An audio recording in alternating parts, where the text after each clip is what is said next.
welcome to my video of how to make the quadratic formula a program on your TI-84 calculator. Now, this is a typical TI-84, has your regular numbers and such. See TI-84 plus there. The first step in making this program is that you must know where the program button is. And it's this button right here, right next to apps. You press that, and it'll bring you up to this page here. Execute, edit, and new. Now what you want to do here is you want to go to create a new program. It'll come up with the program and it'll ask you to put a name in there for it. Now I'm just going to put quad, Q-U-A-D, short for quadratic. Now the first thing we're going to do here is that you'll notice that in certain quadratic equations, there are no roots. So instead of giving you no solution, we're going to find the imaginary roots. So we go to second, 0, which is also catalog. It'll bring up the list of everything that you can take as a program or a calling in a function. We're going to go down to the language A plus BI, which is imaginary language. Once we have that in there, we go to the next line. Then after that, we would prompt, prompt is under programs here. Click programs. It'll bring you to CTC. Go over to I-O. Go down to number 2, which is prompt. Hit enter. Then you're going to select A, comma, B, comma, and C. After that, we can start writing the equation part of this formula. You parenthesis.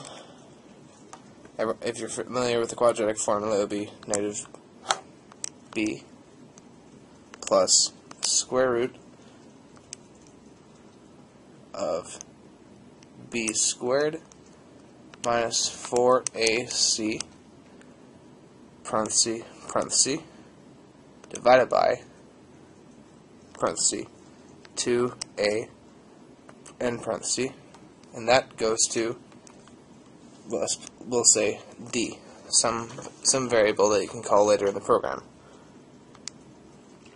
Then we do the same thing for the second part of the formula, except instead of a minus sign after the b, we put a plus. Forgive me if I accidentally said plus earlier. And then we do the same thing, square root of b squared minus 4ac parenthesis parenthesis divided by parenthesis 2a and parenthesis, and that will go to a second variable which we'll define as e. So your program should look like this at this point. Then we go down to the next line, and in order to display what our found results are, we go to program again, and we would go over to I-O, go down to number 3, which is display, and then we put in D, comma, and E, and that will return the answers that we found for the plus and minus forms of the quadratic formula. Then, in order to change it back into the language that we all know and love, real numbers with no imaginaries, we go to second, catalog again, which is on the 0 button. And a shortcut to get to this one is you hit alpha R, or multiplication. That'll bring us down to the R section right here. And then we go down until we find a real. Then we enter that, and then we have our quadratic formula. Now, in order to test this, I'll use an equation that we should probably already know if we're going to do quadratic formulas, which is x squared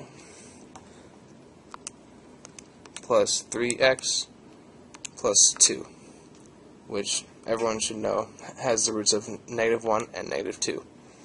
Now, we go to Program, right here, and we go down to Quad, and call the function. Hit Enter, and it'll bring up this. You hit Enter one more time, and it will bring up A, and it'll ask you to input an A value. Now, A for the first one should be 1, because X has no coefficient in front of it. B should be 3, because the coefficient in front of the second term is 3, sorry. And the third one should be 2. And we call that, and we get the answers -2 and 1. -1. And that's our quadratic formula program.